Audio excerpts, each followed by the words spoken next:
ഏറ്റവും ബഹുമാനം നിറഞ്ഞ നമ്മുടെ ബ്ലോക്ക് പ്രസിഡന്റ്, അതുപോലെ പഞ്ചായത്ത് പ്രസിഡന്റ്, ബഹുമാനീയനായിട്ടുള്ള ഡിവൈഎസ്പി, പോലീസ് ഉദ്യോഗസ്ഥന്മാര്, പഞ്ചായത്ത് ഭരണസമിതി അംഗങ്ങള്, ഇവിടെ എത്തിയിട്ടുള്ള ഏറ്റവും ബഹുമാനവും സ്നേഹവും നിറഞ്ഞ NCCയുടെ SPCയുടെ ഒക്കെ കാഡറ്റ് അംഗങ്ങളെ, പ്രിയപ്പെട്ട നാട്ടുകാരെ, എല്ലാവരെയും ഹൃദയപൂർവ്വം അഭിവാദ്യം ചെയ്യുകയാണ്.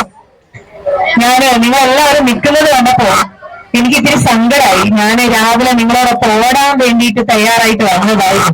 വീട്ടിൽ നിന്ന് അങ്ങനെയായിരുന്നു ഇറങ്ങിയത്. പക്ഷെ അവിചാരിതമായിട്ടുള്ള ഒരു മരണം കാരണം നേരം വൈകി. എന്തായാലും ഈ പരിപാടിയുടെ ഭാഗമായിട്ട് അവസാന ഘട്ടത്തിലേക്കെങ്കിലും എത്തണം എന്നുള്ള ആഗ്രഹം കൊണ്ടാണ് ഇപ്പം നിങ്ങളെ എല്ലാവരെയും കാണുന്നതിന് വേണ്ടി ഇങ്ങോട്ട് എത്തിയിട്ടുള്ളത്. നമ്മളെ സംബന്ധിച്ചിടത്തോളം ഒരു വലിയ ചുമതല ഏറ്റെടുത്തുകൊണ്ടാണ് ഇന്ന് ഈ ബസ് സ്റ്റാൻഡ് പരിസരത്ത് നമ്മൾ കൂടിയിട്ടുള്ളത്. നിങ്ങൾക്കെല്ലാം അറിയാം, നമ്മളൊക്കെ ഏതൊക്കെ ഭാഗങ്ങളിൽ ചെന്നുകൊണ്ട് നമ്മളാലാവുന്ന രൂപത്തിൽ ലഹരിക്കെതിരെയുള്ള സമരങ്ങൾ നടത്തുന്നുണ്ടോ, ലഹരിക്കെതിരെയുള്ള പ്രവർത്തനങ്ങള്, അതിനു വേണ്ടിയിട്ടുള്ള ബോധവൽക്കരണങ്ങൾ നടത്തുന്നുണ്ടോ, അതിന്റെ ഒക്കെ കണ്ണികളായിട്ടുള്ള ആളുകളാണ് ഇവിടെ ഒത്തുകൂടിയിട്ടുള്ളത്. നിങ്ങൾ എല്ലാവരെയും ഞാൻ ഈ ഒരു അവസരത്തിൽ നമ്മുടെ തൂഫാൻ വാരിയേഴ്സ് എന്നുള്ള രൂപത്തിൽ അഡ്രസ് ചെയ്യാൻ ആഗ്രഹിക്കുകയാണ്. നിങ്ങളെ എല്ലാവരെയും തൂഫാൻ വാരിയേഴ്സ് ആയിട്ട് പ്രഖ്യാപിക്കാനും കൂടി ഈ ഒരു അവസരം ഞാൻ ഉപയോഗപ്പെടുത്തുകയാണ്. സംസ്ഥാന സർക്കാർ ഒരു വലിയ ലക്ഷ്യം ഏറ്റെടുത്തുകൊണ്ടാണ് ഇപ്പൊ തൂഫാൻ എന്നുള്ള പേരിൽ ആന്റി നാർക്കോട്ടിക് ഡ്രഗ് ക്യാമ്പയിനുമായി ബന്ധപ്പെട്ടുകൊണ്ട് വന്നിരിക്കുന്നത്. കാലങ്ങളായി നമ്മളൊക്കെ പറയുന്ന കാര്യമാണ്, ബോധവൽക്കരണം വേണം, ലഹരി പാടില്ല, അതിൽ നിന്ന് അകന്നു നിൽക്കണം എന്നൊക്കെ.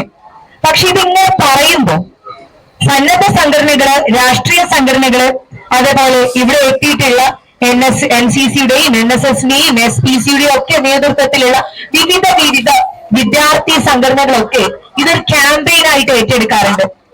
അങ്ങനെയുള്ള പ്രഖ്യാപനങ്ങളാണ് പൊതുവിൽ നടക്കാറുള്ളത്. അതിൽ നിന്ന് വിഭിന്നമായിട്ട് ഇപ്പോൾ കഴിഞ്ഞ കാലങ്ങളിൽ നമ്മളൊക്കെ ഷോക്കായിട്ട് കേട്ടുകൊണ്ടിരിക്കുന്ന വാർത്തകൾ നമ്മുടെ കയ്യിൽ ഒതുങ്ങുന്നതല്ല കാര്യങ്ങൾ എന്നുള്ളതാണ്. ആ ചിന്തയിൽ നിന്നാണ്, ആ അറിവിൽ നിന്നാണ് സംസ്ഥാന സർക്കാർ ആഭ്യന്തര വകുപ്പിന്റെ കീഴിൽ ഓപ്പറേഷൻ തൂഫാൻ എന്നുള്ള ഒരു ആസൂത്രിതമായിട്ടുള്ള പരിപാടിയുമായിട്ട് വന്നിരിക്കുന്നത്.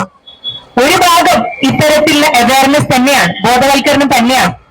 എന്നാൽ മറ്റൊരു ഭാഗമുണ്ട്, സംസ്ഥാന സർക്കാർ തീർച്ചയായിട്ടും ഏറ്റെടുത്ത് ചെയ്യേണ്ട പോലീസ് ഉദ്യോഗസ്ഥന്മാരുടെ നേതൃത്വത്തിൽ, എക്സൈസ് ഡിപ്പാർട്ട്മെന്റിന്റെ നേതൃത്വത്തിൽ ചെയ്യേണ്ട വലിയൊരു ഉത്തരവാദിത്വം അപ്പുറത്ത് ബാക്കിയുണ്ട്. ഇതിൽ പെട്ടുപോയിട്ടുള്ള ആളുകളെ തിരിച്ചു കൊണ്ടുവരിക എന്നുള്ളത്, ഇതിന്റെ യഥാർത്ഥ ഉറവിടം കണ്ടെടുക്കുക എന്നുള്ളത്, നമ്മുടെ കുട്ടികളെ ആ വഴിയിൽ നിന്നും മാറ്റാൻ വേണ്ടിയിട്ടുള്ള ശ്രമങ്ങൾ നടത്തുക എന്നുള്ളത്. യഥാർത്ഥത്തിൽ ഇതൊക്കെ ചെയ്യാൻ പറ്റുന്ന ആളുകൾ നമ്മുടെ നാട്ടിലുള്ള ഗവൺമെന്റ് ആണ്, ആഭ്യന്തര മന്ത്രാലയമാണ്, അതേപോലെ ഇത്തരത്തിൽ ഇടപെടുന്ന എക്സിക്യൂട്ടീവ് മെക്കാനിസം ആണ് എന്നുള്ളതിൽ യാതൊരു സംശയമില്ല. അതുകൊണ്ട് വെറും ബോധവൽക്കരണം എന്നുള്ളതിനപ്പുറത്തേക്ക് നമ്മൾ ഒരുമിച്ച് കൈകോർക്കുകയാണ്. ഈ പരിപാടിയുടെ ഭംഗി എന്നുള്ളത് നമ്മളോടൊപ്പം പോലീസ് ഉദ്യോഗസ്ഥന്മാർ, നമ്മുടെ നാട്ടിലുള്ള പോലീസ് ഉദ്യോഗസ്ഥന്മാരും ജനപ്രതിനിധികളും ഈ നാട്ടിലുള്ള അപാരവൃദ്ധം ആളുകളും നാട്ടുകാരും ഒരുമിച്ച് നിൽക്കുന്നു എന്നുള്ളതാണ്. ഇത് തന്നെയാണ് ഇത്തരത്തിൽ ലഹരിയെ അകറ്റാനുള്ള മാർഗം എന്നുള്ളതിൽ യാതൊരു സംശയവുമില്ല. ഒരുമിച്ച് നിന്നാൽ ഇത്തരത്തിലുള്ള എല്ലാ കാര്യങ്ങളെയും മറികടന്നുകൊണ്ട് മുന്നോട്ട് പോകാൻ പറ്റും എന്നുള്ളത് തന്നെ ഞാൻ വിശ്വസിക്കുന്നു. പിന്നെ ഇവിടെ കൂടിയിട്ടുള്ള മക്കളോട് എനിക്ക് പറയാനുള്ളത്, നമ്മൾ ഏറ്റവും നല്ല സൗഹൃദം സൂക്ഷിക്കുക. സൗഹൃദങ്ങളിൽ നിന്നാണ് യഥാർത്ഥത്തിൽ ലഹരിയിലേക്ക് ആളുകൾ പോകുന്നത്. എന്നാൽ അതേ സൗഹൃദം കൊണ്ട് തന്നെ നമ്മൾക്ക് നമ്മളുടെ ഇടയിലുള്ള കുട്ടികളെ ഇതേപോലെ വക്കത്തെത്തി നിൽക്കുന്ന, ലഹരിയിലേക്ക് എത്തി നിൽക്കുന്ന മക്കളെ തിരിച്ചെടുക്കാനും പറ്റും. അതുകൊണ്ട് നിങ്ങളുടെ സൗഹൃദത്തിന്റെ ആ ഒരു വ്യാപ്തി വലുതാവട്ടെ എന്ന് ഞാൻ ആത്മാർത്ഥമായിട്ട് ആഗ്രഹിക്കുകയാണ്.